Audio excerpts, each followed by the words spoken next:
বাংলাদেশের মতন ৯৬টা দেশের খলিফার মাথায় টুপি, জোরে কোন মাথায় কি? মুখত হলো দাড়ি, পরনে হলো জুব্বা। অনেকে বলে টুপিওয়ালা, দাড়িওয়ালা, জুব্বাওয়ালার আবার রাজনীতি করবে, এরকে জুব্বা সামলানি কঠিন। আপনার বলেন তো উমর ফারুক যখন অর্ধবিদির খলিফা হয়েছিল তখন কি টুপি খুলে ফেলে দিছিল? দাড়ি কি সাজি ছিল নাকি?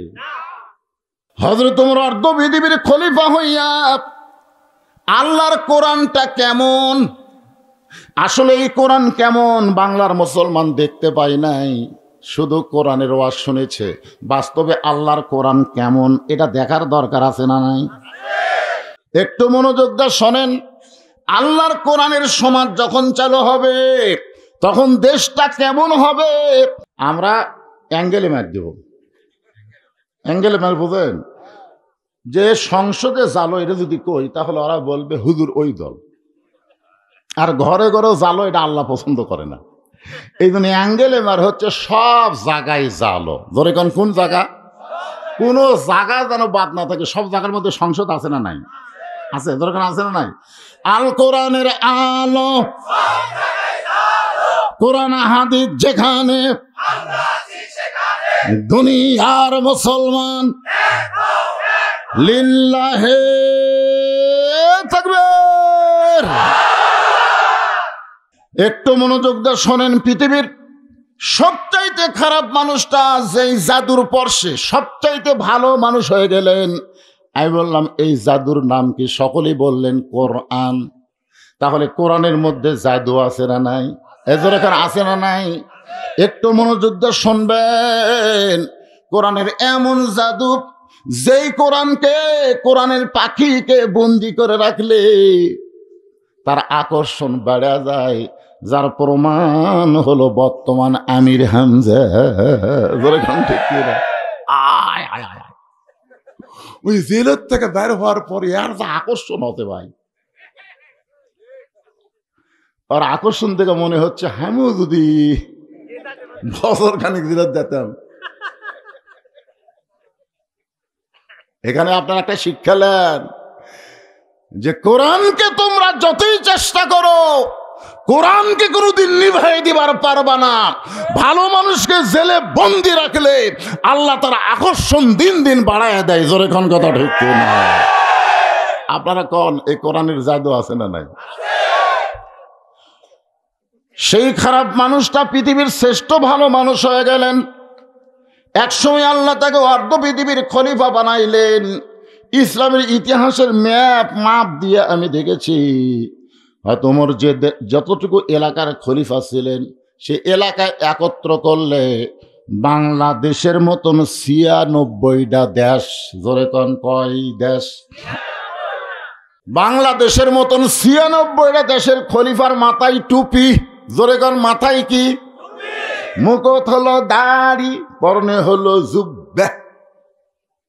অনেকে বলে টুপিওয়ালা, দাড়িওয়ালা, জুব্বাওয়ালার আবার রাজনীতি করবে, এরকে জুব্বা সামলানি কঠিন। আপনার বলেন তো উমর ফারুক যখন অর্ধবিদির খলিফা হয়েছিল তখন কি টুপি খুলে ফেলে দিছিল? দাড়ি কি সাজি ছিল নাকি? হযরত ওমর অর্ধবিদির খলিফা হইয়া আল্লাহর কোরআনটা কেমন, আসলে এই কোরআন কেমন বাংলার মুসলমান দেখতে পায় নাই, শুধু কোরআনের ওয়াজ শুনেছে। বাস্তবে আল্লাহর কোরআন কেমন এটা দেখার দরকার আছে না নাই? বর্তমান প্রধানমন্ত্রী যদি ৫০০ না ৫ লক্ষ মসজিদ বানায় দেয়, এতে ইসলামের এক ফোঁটা লাভ হবে না যতক্ষণ পর্যন্ত কোরআন দিয়ে নামাজের আইন চালু না করবে। জোরে কোন কথা ঠিক না? আজকে আমাদের যুবকগুলোকে কিছুই করা লাগবে না, খালি ৫ ওয়াক্ত নামাজ পড়ান। আল্লাহ কোরআনে বলেছেন, ইন্নাস সালাতা তানহা আনিল ফাহশাই ওয়াল মুনকার, পারে মানুষকে যাবতীয় খারাপি থেকে বাঁচায় দিতে। বাপ মা ঘুমাইছে নাকি? বাপ মা ঘুমাইছে, জানলা দরজা বন্ধ করে বলতেছে এখন আর কেউ নাই রে। এই সময় কম্বলের মধ্যে মোবাইল চালু করছে। আপনারা বলেন তো ওই ছেলেটা যদি ৫ ওয়াক্ত নামাজ পড়ে, ওই মোবাইল চালু করলেও কোনোদিন অশ্লীল ভিডিও দেখতে পারবে না। আর ইমান বলবে সবাই ঘুমাইলো, আল্লাহ ঘুমায়নি। জোরে কোন কথা ঠিক কি না? কেউ না দেখলেও আল্লাহ দেখতে ধরে পাগলা। তুই সমানে সিল মারতেছিস, তাহলে আনিস বাইরে আসা কয় কেউ দেখেনি। দুই কান্দ দুই ফেরেশতাকে আল্লাহ এই শয়তানের কান্দ থাকবো না, কি কয় কেউ দেখেনি, তো আমরা কি করছি? তোমার দুই কান্দে দুই মোহরি লিখিতেছেন ডায়েরি, দলিল দেখে রাই দিবে, টাকা পয়সার নাই কারবার। কেরামান পড়েন, যারা কোরআন শরীফ পারেন তারা পড়েন, আর না পারলে চুপ করে শোনেন। কারণ ওইজা কুরিয়াল কোরআনও ফানসিতুল্লাহ আনসিতুল আল্লাকুম তুরহামুন, এই জন্যে চুপ করে শুনবেন। যদি পারেন তাহলে পড়েন। কেরামান কাতিবিনা ইয়ালামুনা মা তাফআলুন।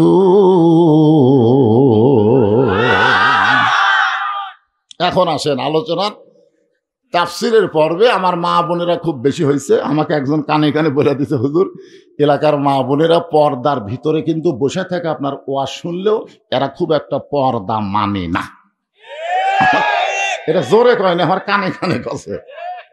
এখন বাধ্য হয়ে সব চারিদিকে ইয়ে করে দিয়েছে, এর মধ্যে বসে আছে, কিন্তু বাধ্য হয়ে বসে আছে। হুজুর এরা কিন্তু খুব একটা।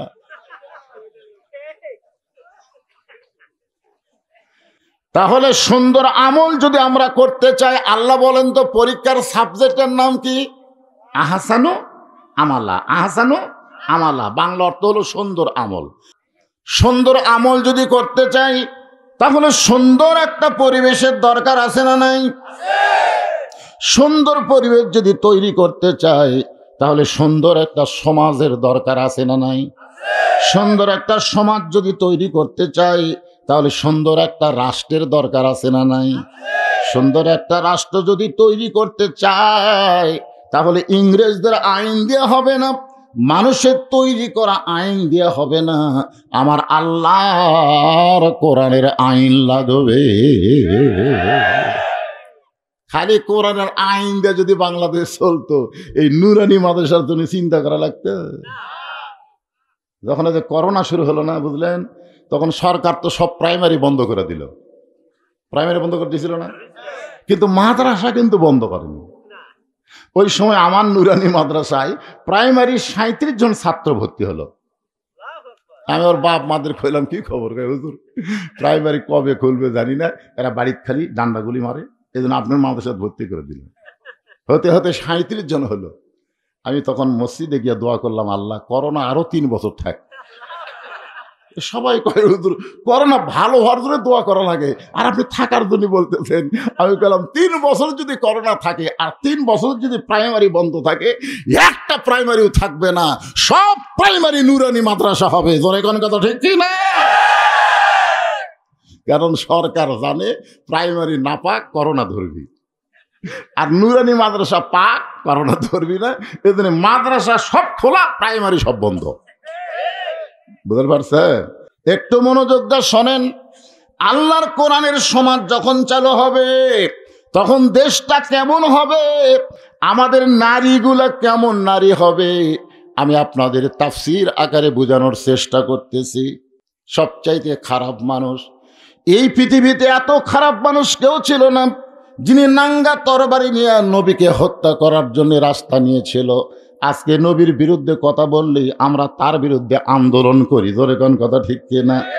আর হযরত ওমর এমন খারাপ ছিল যে নবীকে হত্যা করবে এই নিয়তে বাড়ি থেকে বের হলো, কিন্তু এমন একটা জাদুর পরশে ওমর এত ভালো মানুষ হয়ে গেল, শেষ পর্যন্ত আল্লাহ তাআলা তাকে অর্ধ পৃথিবীর খলিফা বানায়া দিল।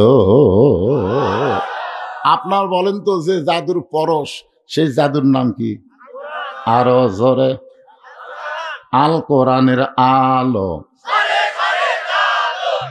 মুরব্বী কাছে সংসদে আর এরা কাছে ঘরে ঘরে, তার মানে ভেজাল আছে। না না না, আমরা অ্যাঙ্গেলে ম্যাচ দেব। অ্যাঙ্গেলে ম্যাচ বোঝেন? যে সংসদে জালো এটা যদি কই তাহলে ওরা বলবে হুজুর ওই দল। আর ঘরে ঘরে জালো, এটা আল্লাহ পছন্দ করে না। এই জন্য অ্যাঙ্গেল এমার হচ্ছে সব জায়গায় জালো। ধরে কোন জায়গা, কোনো জায়গা যেন বাদ না থাকে। সব জায়গার মধ্যে সংসদ আছে না নাই? আছে, দরকার আছে না নাই? আল কোরআনের আলো, কোরআন হাদিস যেখানে, দুনিয়ার মুসলমান লিল্লাহে তাকবীর। হযরত ওমর ছদ্মবেশে মদিনার অলি গলি ঘুরতেছে আল্লাহর কোরআন দেখার জন্যে। হঠাৎ হযরত ওমর দেখতে পায় দুই পাহাড়ের মাঝখানে একটা গিরিপথ। ওই গিরিপথের ভিতরে একটা সুন্দরী মেয়ে ধীর গতিতে হেঁটে হেঁটে চলতেছে। একটা সুন্দরী মেয়ে, জোরে কান, কি মেয়ে? যেই মেয়ের সামনেও কোনো মানুষ নাই, পেছনেও কোনো মানুষ নাই। ওমর ফারুক আসমানের দিকে তাকায় বললেন, আল্লাহ। এখান থেকে আমাদের আকীদা নিতে হবে, আল্লাহ কোথায়? ওপরে না, কারণ আসমানে। আল্লাহ কোথায়? অনেকে বলে, আমাদের কিছু ভণ্ড আছে, কয় আল্লাহ সব জায়গায়। আল্লাহ যদি সব জায়গায় হয় তাহলে আল্লাহ নবীকে মেরাজে আসমানে নিয়ে যেতেন না। জোরে কোন কথা, ঠিক কথা কন না কেন? হ্যাঁ, মানিস তাওয়া আলাল আরশ। ওমর ফারুক আসমানের দিকে তাকায় বলেন, আল্লাহ, তোমার দুনিয়ায় এত সুন্দরী একটা মেয়ে, যে মেয়েকে দেখলে কলিজা ঠান্ডা হয়ে যায়। এখন আপনারা বলেন তো, ওমর ফারুক যে মেয়েটাকে সুন্দরী বলতেছে, এই মেয়েটার চেহারা দেখে কিন্তু সুন্দরী বলতেছে না। মেয়েটার আপাত মস্তক আল্লাহর আইন পর্দা।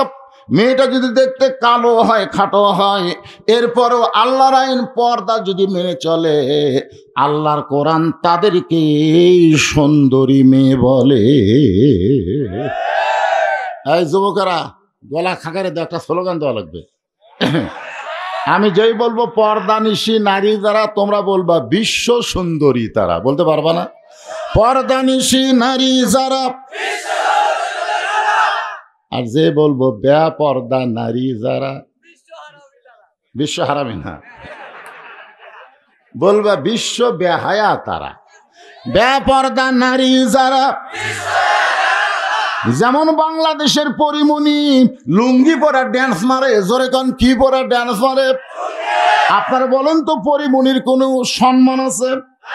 কোনো লজ্জা নাই। যার কারণে বেপর্দা নারী যারা, বিশ্ব বেহায়া তারা। ওমর ফারুক মেয়েটার দিকে তাকায়া আল্লাহর শুকর আদায় করলেন।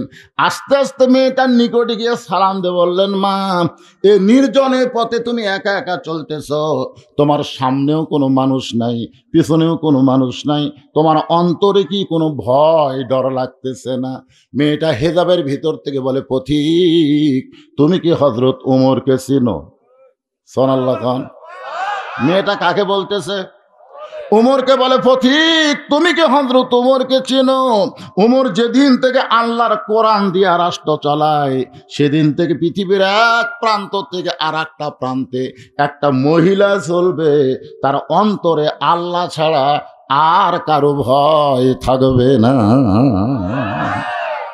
সেদিন ষোড়শী নির্জন পথে যাবে, কোনো জন কটু কথা কবে না।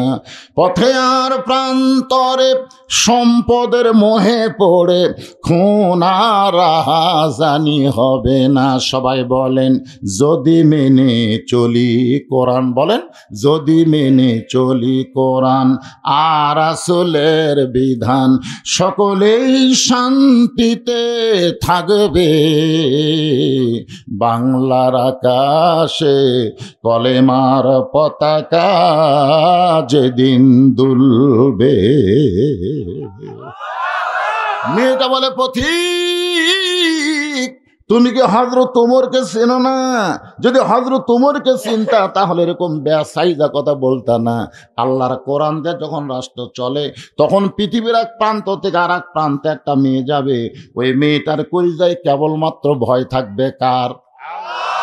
আর বর্তমানে যদি আপনারা এই দুর্গাপুর মডেল মসজিদে জোহরের নামাজ পড়বার যান, আর যদি 2000 টাকার জুতা আপনার পাঁওত থাকে, আপনি বলেন তো, মসজিদের দরজায় জুতা রাখবেন না হাতত নেবেন? কার হয়? জোরে কন কার ভয়? আসলে চোর কি খুব বেশি? মাত্র গোটা দুয়েক চোর মসজিদের চারিধার ঘরে আর কয় হামাকের ভয়ে। সব ভালো জুতা ভিতরে ঢুকছে আমাদের ভয়ে। মানুষের তৈরি আইন দিয়ে যখন রাষ্ট্র চলবে তখন চোর ডাকাতের মশান বাড়া যাবে। জোরে কোন কথা ঠিক কি না? আমাকের ভয়ে দরজার তালা দিছে আমাকের ভয়ে। আর আল্লাহর আইন দিয়ে যখন রাষ্ট্র চলবে তখন গোটা পৃথিবী অনুবীক্ষণ যন্ত্র দিয়ে খুঁজলেও চোর দেখা যাবে না। জোরে কোন কথা ঠিক কি না? একটু মনোযোগ দিয়ে শুনবেন। ওমর ফারুক বললেন, মা তুমি যে ধীর গতিতে চলতেছ, আমার মনে হয় তোমার ভিতরে কোনো দুঃখ লুকে আছে, কারণ তুমি খুব ধীরে ধীরে হাঁটতেছ। এ হাঁটা দেখে মনে হয় তোমার ভিতরে দুঃখ লুকে আছে। মেয়েটা বলে, প্রতিক্রে আমি আসলে একজন দুঃখী নারী। আজকে 6 দিন হলে হযরত ওমরকে আমি খুঁজে বেড়াই। যদি ওমরকে পাই তাহলে আমার দুঃখের কথা একটু বলবার চাই। ওমর ফারুক একটু মস্করি করে বললেন, মা ওমর হলো অর্ধ পৃথিবীর খলিফা। সেই ওমরকে তুমি 2 পাহাড়ের মাঝখানে খুঁজতেছো। ওমরকে যদি পাওয়ার চাও তাহলে সংসদ ভবনে যাও, গণভবনে যাও, বঙ্গভবনে যাও। এগুলো ভবনে না গিয়া 2 পাহাড়ের মাঝখানে তুমি ওমরকে খুঁজতেছো। ওমর কি গরু ছাগল নাকি? মেয়েটা বলে, পথিক রে তুমি জানো না আল্লাহর কোরআন দিয়ে যখন রাষ্ট্র চলবে তখন নেতা খোঁজা লাগবে না, বরং নেতারাই দুঃখী মানুষকে খুঁজে বেড়াবে। এই কোরআন দিয়ে যখন রাষ্ট্র চলবে তখন এমপি খোঁজা লাগবে না, এমপিরাই আপনাকে খুঁজবে। জোরে কোন কথা ঠিক কিনা? যেমন ভোটের আগে উপজেলা চেয়ারম্যান দাঁড়াবি খুঁজ বেড়াচ্ছে। আমাদের বাংলাদেশে ভোটের আগে নেতাকে রেজা চরিত্র হয় ভাই। আমার এলাকার এক নেতা ড্রাইভারকে বলছে ব্রেক কর, তো ড্রাইভার বলতেছে, নেতা সাহেব কেউ তো নাই, ব্রেক খেন দেখো ফ্রাস না কে আসতেছে। ওটা না ফকির। এই পাগলা, ভোটের আগে ফকির কিরে থামা। নেতা গাড়ির থেকে নেওয়া, তাও ফেরানো গাড়ি, গাড়ির থেকে নেওয়া সালাম দেয়, আসসালামু আলাইকুম চাচা কেমন আছেন? ফকির খেলে চারিদিকে থাকা। নেতা কয়, চাচা কি খোঁজেন? ফকির বলে, তুমি কাক সালাম দিলে? বলে, আপনাকেই দিলাম, কারণ ভিক্ষা করে খাই, তাই ভোটের আগে আপনিও জাহামু তাই। বাংলাদেশের নেতাগুলো ভোটের আগে ভালো হয়, আর আল্লাহর কোরআন দিয়ে যখন রাষ্ট্র চলবে দুঃখী মানুষ কোনদিন নেতা খোঁজা লাগবে না, নেতারাই দুঃখী মানুষকে খুঁজে বেড়াবে। আল্লাহর কোরআন দিয়ে যখন রাষ্ট্র চলবে তখন কোনো গরিব মানুষ ধনী বাড়ির দরজায় যাওয়া লাগবে না, বরং ধনীরাই গরিবের দরজায় দরজায় ঘুরবে। কারণ ধনীদের উপর আল্লাহর আইন হলো 2.5 টাকা গরিব না দিলে তুই জাহান্নামে যাবি। শতকরা কয় টাকা? এখন ওরা আছে 10 লাখ টাকা, কারো আছে 10 কোটি টাকা, একজনের 100 কোটি টাকা। এক ব্যাগ টাকা লিয়া জাকাতের গরিবের দরজার দরজার ঘুরতে থেকে, ভাই রে ভাই ভাই, গরিব কয় মাফ কর মাফ কর। কি বিপদে পড়লাম রে। ধনী না হয়ে যদি গরিব হতাম তাহলেই ভালো হতো রে। 7 দিন ভরে ওই 1 ব্যাগ টাকা লাগে ঘুরছে, একটা গরিবও দরজা খুলবে। মনের দুঃখে যাচ্ছে মরুভূমি। দেখি তো কোনো গরিব পাই কিনা, যাতে গাছের ছায় একজন বস্তা মাথার দিয়ে ঘুম পাড়তেছে। ওই গরিব মনে করে সালাম দিয়ে, আসসালামু আলাইকুম, ওই লাভ 2 টাকা আলহামদুলিল্লাহ। এই পাগলা, তখন সালাম দিলাম, ও আলাইকুম আসসালাম না বলে আলহামদুলিল্লাহ কি রে? 1 বস্তা টাকা 15 দিন হলে ঘুরতেছি, গরিব নাই তো। গরিব মনে করে আল্লাহর শুকর আদায় করছি। আমি ঘুরি 7 দিন, তুই ঘুরিস 15 দিন, তাহলে গরিব গেল কোথায়? আল্লাহর পক্ষ থেকে বলা হচ্ছে, রে দুনিয়ার মুসলমান, সুদ ভিত্তিক অর্থনীতিকে দাফন করে দিয়া যাকাত ভিত্তিক অর্থনীতি যখন চালু হয়ে যাবে, ওই দেশের জন্য আল্লাহ তাআলা গজবের দরজা বন্ধ করে দিবে।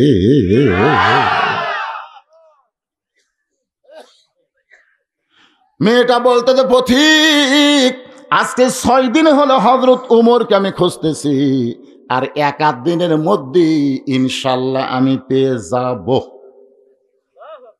কয়দিন হলো খুঁজতেছি? আর এক আধ দিনের মধ্যে হজরত ওমরকে আমি পেয়ে যাবো ইনশাআল্লাহ। আপনারা বলেন তা মেয়েটা হজরত ওমরকে পাইছে কি পাই নাই? ওমর ফারুক বললেন, মা আমি হইলাম সেই ওমর। যেই বলছে আমি হইলাম সেই ওমর, মেয়েটা তখন মুস্কি মুস্কি হাসি আর বলতেছে, আপনি যদি সেই ওমর হন তাহলে চোরের মতন একা একা ঘুরতেছেন, আপনার কি চামচা নাই? জোরে কোন কি নাই? একটা চেয়ারম্যান ঘরে চৌকিদার লিয়া, উপজেলা চেয়ারম্যান ঘরে পুলিশ লিয়া, এমপি ঘরে পুলিশের গাড়ি লিয়া, জোরে কোন কথা ঠিক কি না? আর সামনে 100 মোটর সাইকেল, পিছনে 100 মোটর সাইকেল। হ্যাঁ, আর আপনি অর্ধ জাহানের খলিফা সুরের মতন একা একা ঘুরতেছেন, আপনার কি চামচা নাই? ওমর ফারুক চোখের পানি বের করে বলতেছেন, মা চামচা পালার টাকা আমি পাবো কোথায়? কারণ চামচা পালবার গেলে টাকা লাগবে, এই টাকা তো আমার নাই। আর জনগণের টাকা না মারলে চামচা পালা যাবে, কথা কয় না কেন? জুমার দিনে হযরত ওমর মসজিদে খুতবা দিচ্ছেন, মাঝখান থেকে এক মুসল্লি দাঁড়ায় বলতেছে, আমির আল মুমিনিন আপনার খুতবা শুনবো না। ওমর ফারুক বলেন, আমার দোষ কি? বলে, আপনার দোষ হলো হামাকরো খাটো পাঞ্জাবি দিয়ে আপনি লম্বা জুব্বা গাওয়াত দিয়ে খুতবা দিবেন। যতক্ষণ পর্যন্ত লম্বা জুব্বার ওয়াজ না করবেন ততক্ষণ আপনার ওয়াজ আমরা শুনবো না। অর্ধবিদীর খলিফাকে আটকা দিছে, ওয়াজ আটকা দিছে। ওমর ফারুকের চোখ দিয়ে দরদর করে পানি পড়তেছে। এমন সময় আব্দুল্লাহ ইবনে ওমর 6 লক্ষ হাদিসের হাফেজ, 30 পারা কোরআনের হাফেজ, জোরে কোন সুবহানাল্লাহ। অর্ধ পৃথিবীর খলিফার ছেলে কি আব্দুল্লাহ, 6 লক্ষ হাদিসের কোরআনের হাফেজ। আর আমাদের নেতার ছেলেরা কি? শোনেন, খালি 10টা এমপির ছেলে যদি নুরানি মাদ্রাসার ছাত্র হয়, সরকার নুরানি মাদ্রাসাকেও প্রাইমারির মতন টাকা দিতে বাধ্য হয়ে যাবে। তোর কোন কথা ঠিক না? একটা নেতার ছেলে সব কয়টা খালি গরিবের ছোল পড়ে, গরিবের দিকে সরকার ভোটের সময় তাকায়, গরিবের বন্ধু।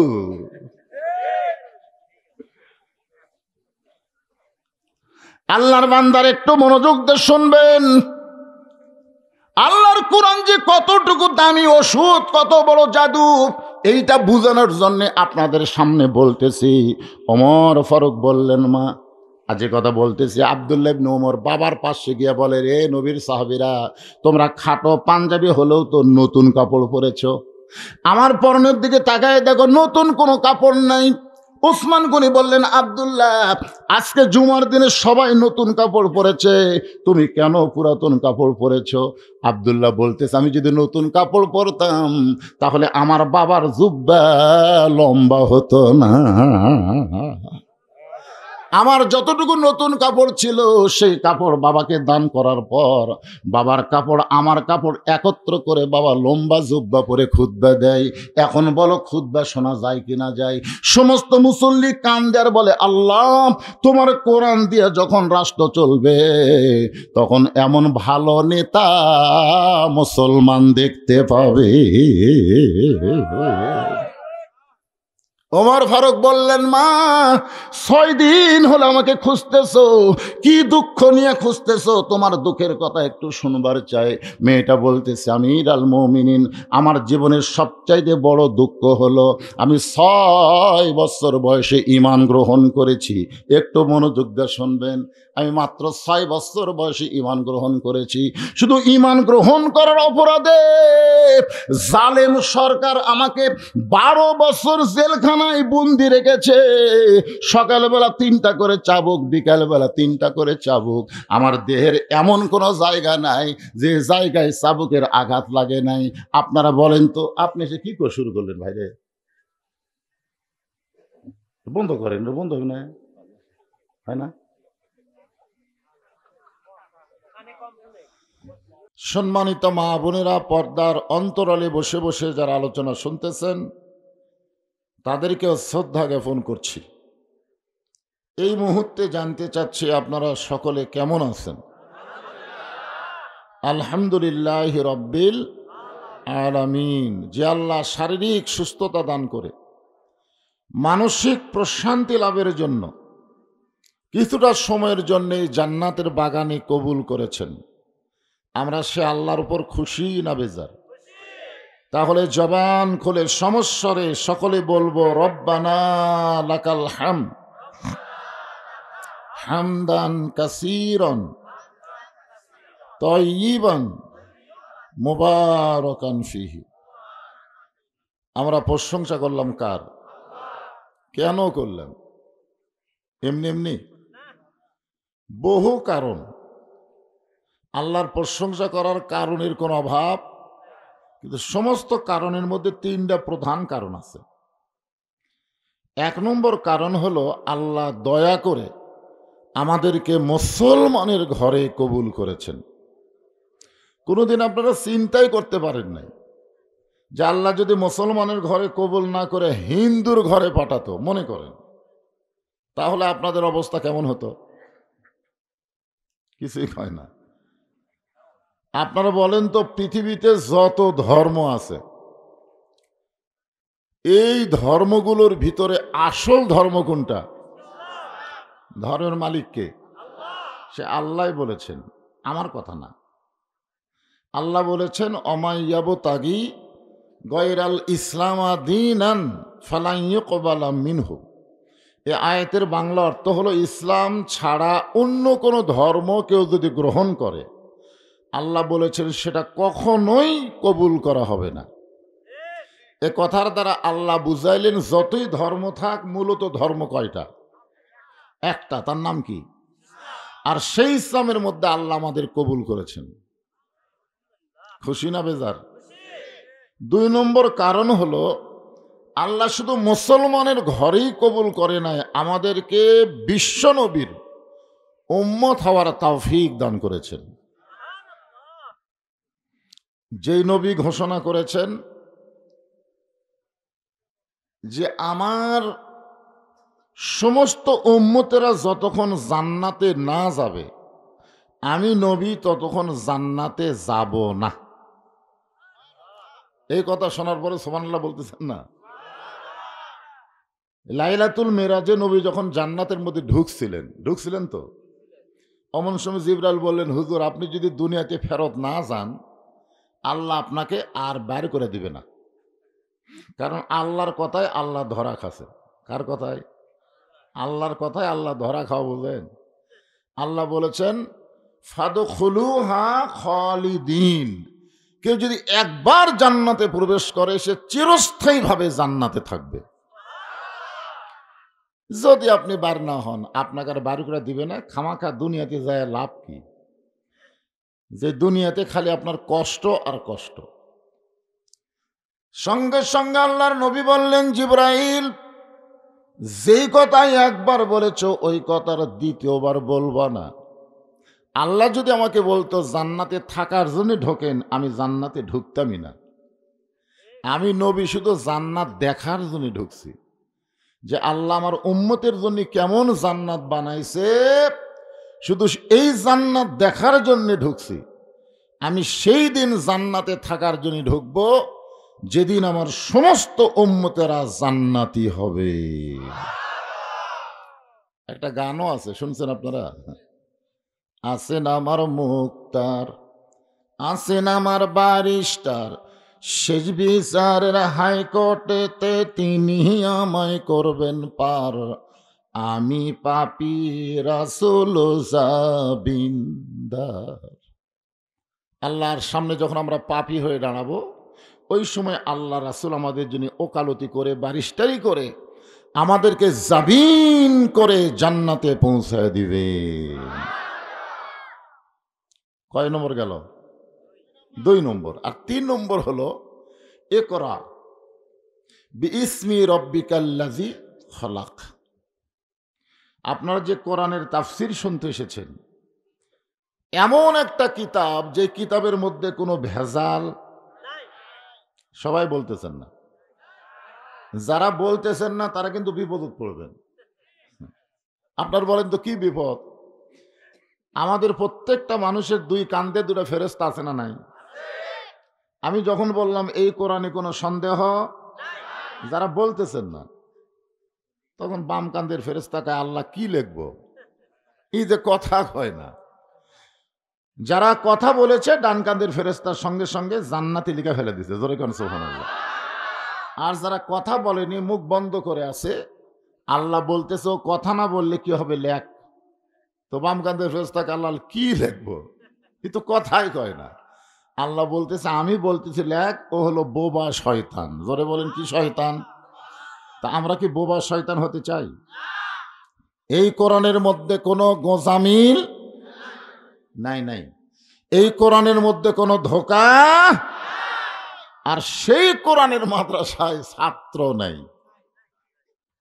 আমার মাথা নষ্ট হয়ে গেল।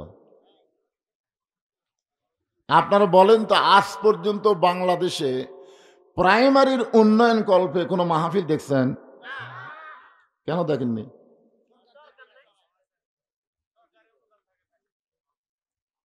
ও, তার মানে বোঝা গেল সরকার খালি প্রাইমারির দিকে তাকাবে। কি মনে করতেছেন প্রাইমারি শিক্ষা কি?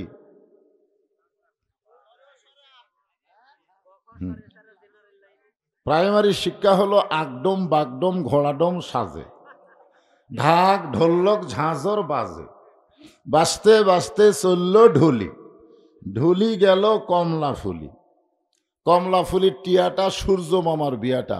আপনার বলেন তো এর মধ্যে একটা কথা সত্যি আছে? আর এই মিথ্যা শিক্ষা দেওয়ার কারণে বর্তমান সরকার প্রাইমারির মাস্টারকে 50,000 টাকা বেতন দেয়। আর ইকরা বিইসমি রাব্বিকাল্লাযী খলাক, সর্বপ্রথম শব্দই হলো কোরআনের পড়ো। কি করো? আল্লাহ রাসূল বললেন পড়ব না।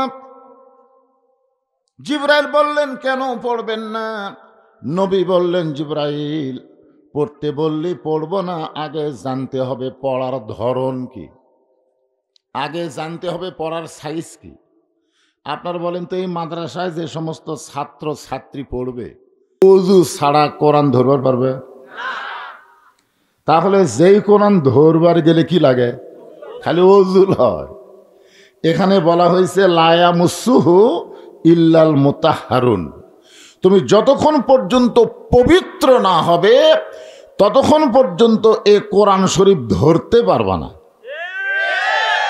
তাহলে আমার সামনে যারা আপনারা বসে আছেন, আপনাদের সন্তানগুলোকে পবিত্র হওয়ার শিক্ষা দিবেন না নাপাক হওয়ার শিক্ষা দিবেন?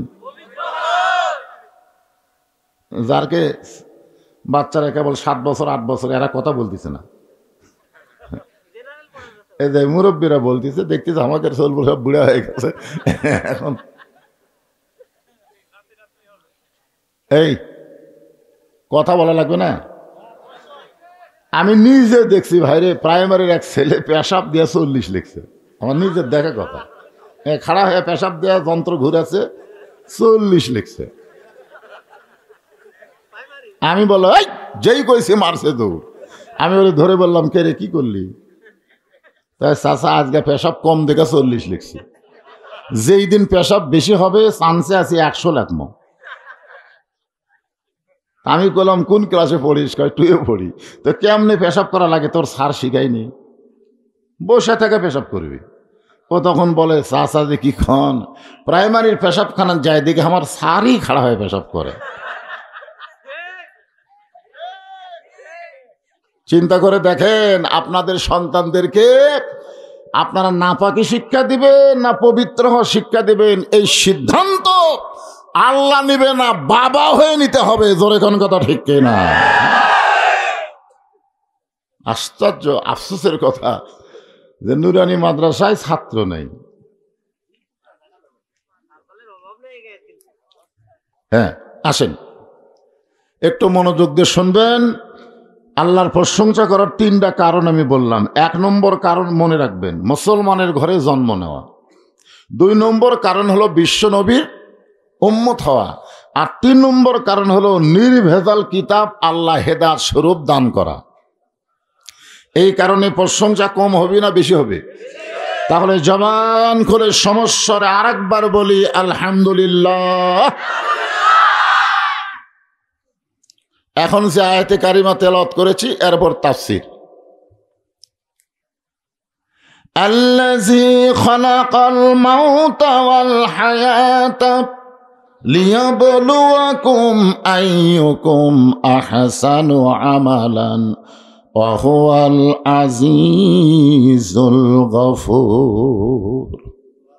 তাফসীর শুনবার গেলে আগে আয়াতের শাব্দিক অর্থ শোনা লাগবে, ঠিক না? তারপরে এই অর্থ যদি আপনার বুঝবার পারেন তাহলে তাফসীর বোঝা পানির মতন সহজ হবে। আগে শাব্দিক অর্থ বলি। আমি যখন কোরআন শরীফ তেলাওয়াত করলাম, এই তেলাওয়াতের কারণে কি হয় এটাও মনে হয় আপনারা জানেন না। আল্লাহ কোরআনে বলেছেন ওয়াইজা তুলিয়াত আলাইহিম আয়াতুহু জাদাতুহুম ঈমানা। কোরআন যখন কেউ তেলাওয়াত করে এইটা শোনার সঙ্গে সঙ্গে যে পড়বে এবং শুনবে সকলের ঈমানকে আল্লাহ বাড়াইয়া দিবে। তো ঈমান বাড়ার লক্ষণ কি চুপ থাকা? এই যে এই সাইড থেকে এক ভাই না দুই ভাই আল্লাহ আকবার কইছে, আর আপনারা কেউ করনি। আসলে আল্লাহ আকবার সবাই বলবার চাইলেও কিন্তু পারবি না। এই বাংলাদেশের সবচাইতে বড় দল, আপনি দেখবেন সেই দলের লোকেরা বহু মিছিল করে, ভুল কর্মে একবার আল্লাহ আকবার কয় না। শুনছেন কোন দেখেন?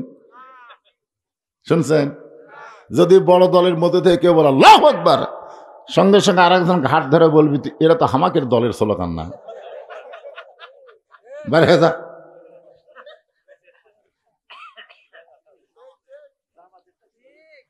না না না, বড় দলের কথা বলতেছে। আল্লাহু আকবার শুনছেন জীবনে? কারণ তিনটা তসবিতে আল্লাহ খুবই খুশি হয়। একটা হলো সুবহানাল্লাহ, একটা আলহামদুলিল্লাহ, আর একটা আল্লাহু আকবার। কিন্তু দুইটা তসবিতে শয়তান বেজার হয় না। আপনি সারা জীবন যদি বলেন সুবহানাল্লাহ আলহামদুলিল্লাহ সুবহানাল্লাহ আলহামদুলিল্লাহ, শয়তান আপনার কাছেই বসে থাকবে। কিন্তু যেই বলবেন আল্লাহু আকবার, এত জোরে দৌড় মারবে, রাসূল বলছেন ওর পিছন দিকটা বাতাস বাড়াবি।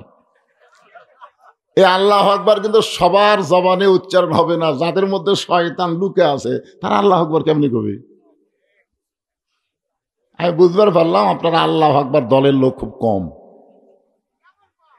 বোঝা গেল তো আল্লাহু আকবার নাই যে। লিল্লাহি তাকবীর। লোকজন কম হোক কিন্তু পাওয়ার ঠিক আছে। আলহামদুলিল্লাহ। খাড়া হয়ে কইছে কেমন কম দেখেন তো হুজুর, মাশাআল্লাহ। আল্লাহ ওই যুবককে ইসলামের সৈনিক হিসাবে কবুল করো, জোরে করো আমিন। দাঁড়ায় গেছে, বুঝতেছেন না? একটু মনোযোগ দিয়ে শুনবেন। শাব্দিক অর্থ হলো যিনি মৃত্যু এবং জীবনকে সৃষ্টি করেছেন তিনার নাম কি?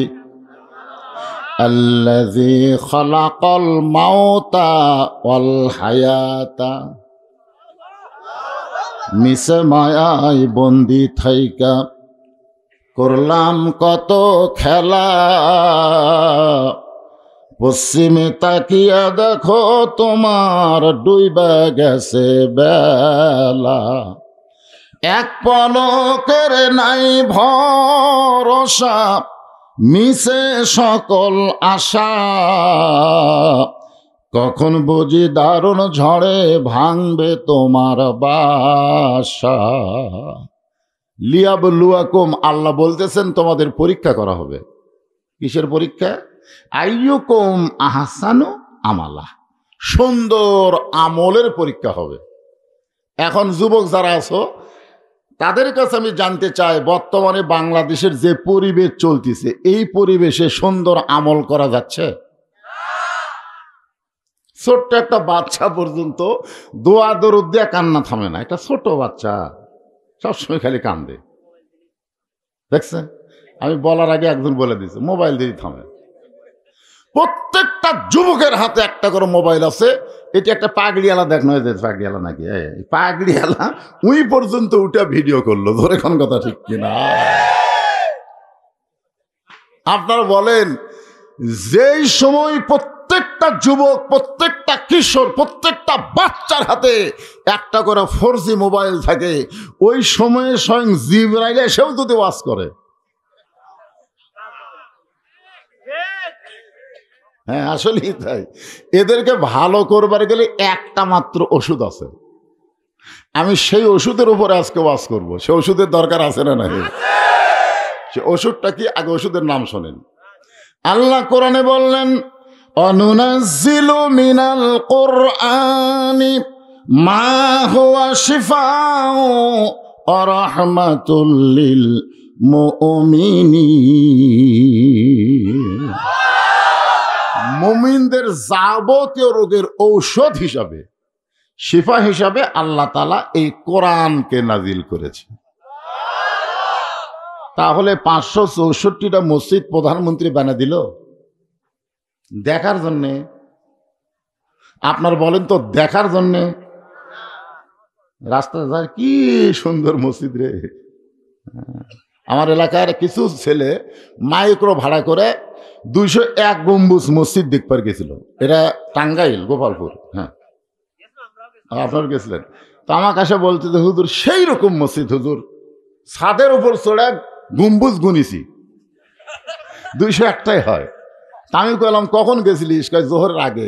আসলি কখন? আসরের সময়, নামাজ। আর কথা কয় না।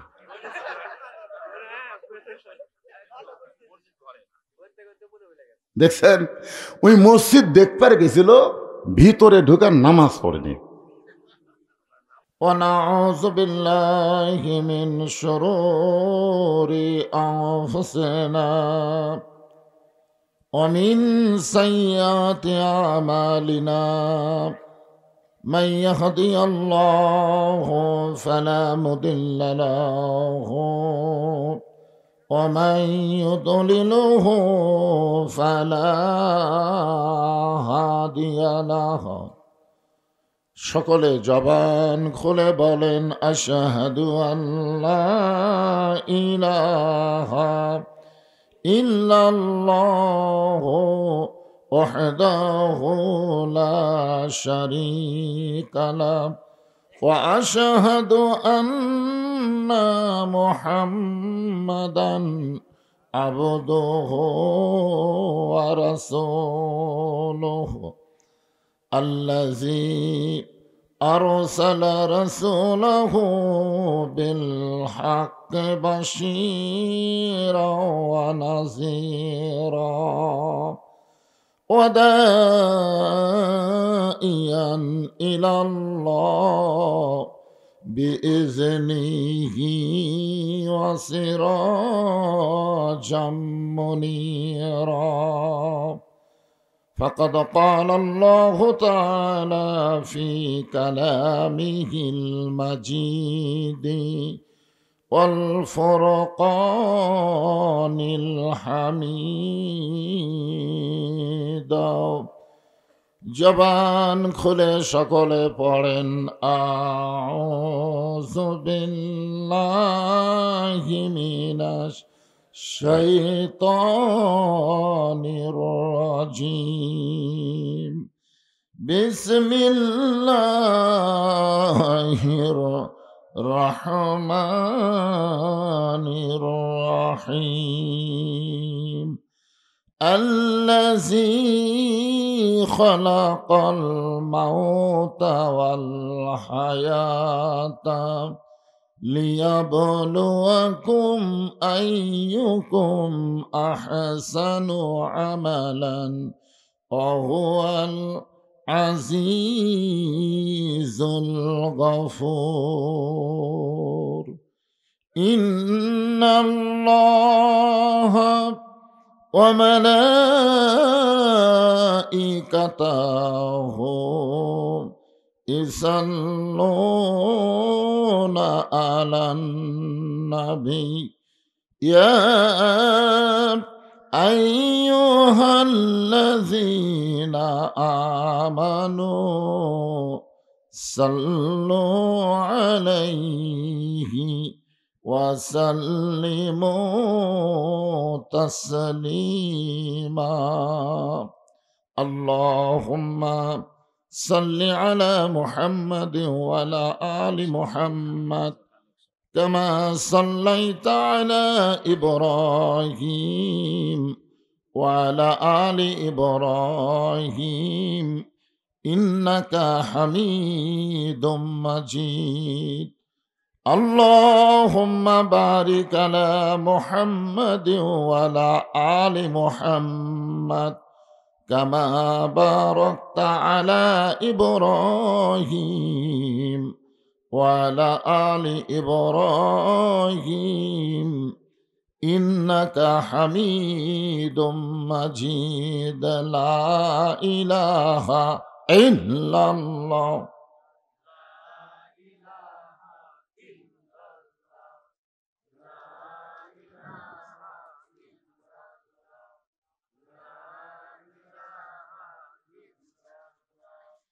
লা ইলাহা ইল্লাল্লাহ। লা ইলাহা।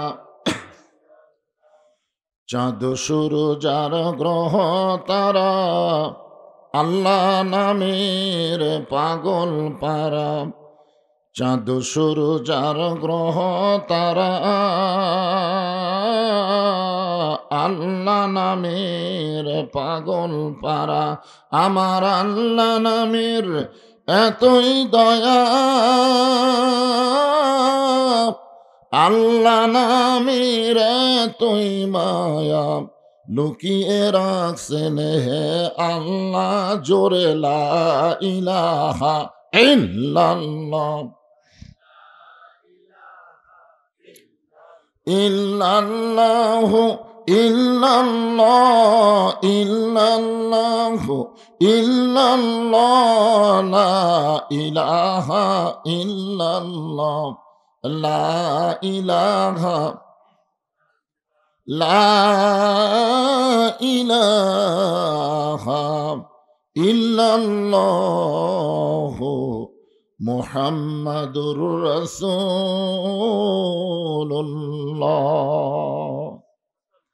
রাসূলের মহব্বতে সকলেই বলি সাল্লাল্লাহু আলাইহি ওয়াসাল্লাম।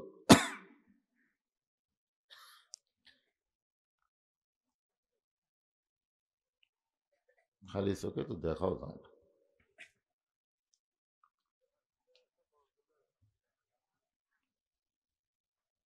নন্দীগ্রাম, শেখপাড়া, ইকরা ও নান্দিগ্রাম ইকরা নুরানি হাফিজি মাদ্রাসার উন্নয়ন কল্পে আজকের এই তাফসিরুল কোরআন মাহফিল।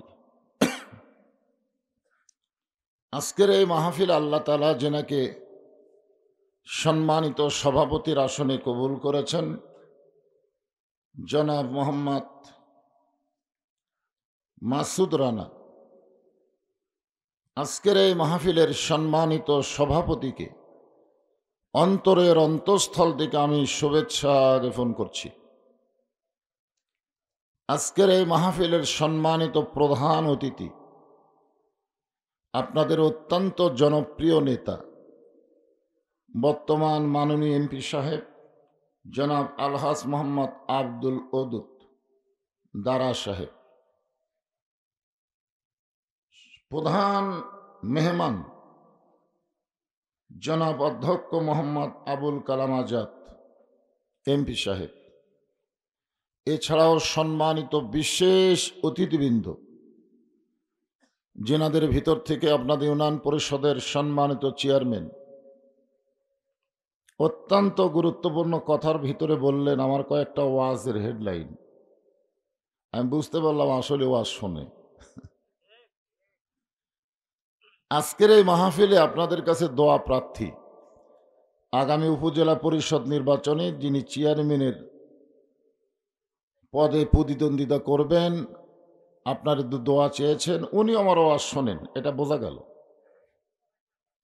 আলহামদুলিল্লাহ। আজকের এই মাহফিলে যে সমস্ত আলেম ওলামারা বসে আছেন, মাগরিবের নামাজের পর থেকে দীর্ঘ সময় ওয়াজ এবং আদায় করলেন।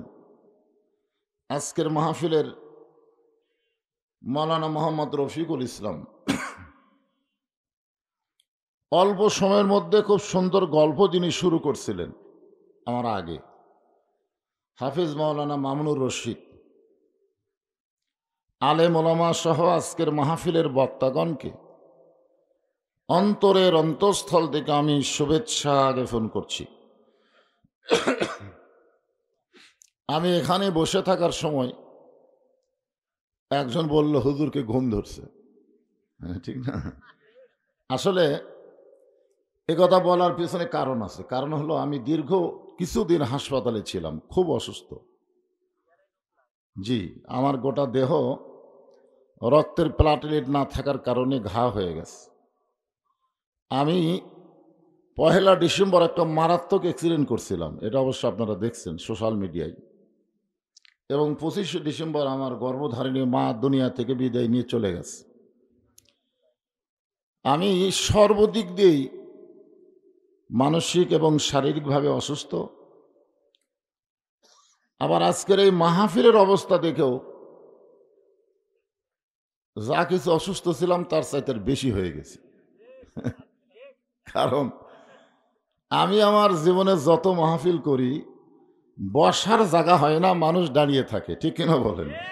কিন্তু আজকে দেখতেছি বিশাল ফাঁকা জায়গা। তবে একটা জিনিস আমি খুব খুশি হলাম যে আপনারা কম হলেও মা বোনেরা অনেক বেশি হয়েছে। আমি শুনলাম আর কি, আমি তো ওখানে গিয়ে দেখিনি। তো আল্লাহ তাআলা অত্র এলাকা থেকে জিনাদেরকে পছন্দ করে দয়া করে আজকের এই জান্নাতের বাগানি কবুল করেছেন। আমি আমার অন্তরের অন্তঃস্থল থেকে আপনাদের সবাইকে শুভেচ্ছা জ্ঞাপন করছি।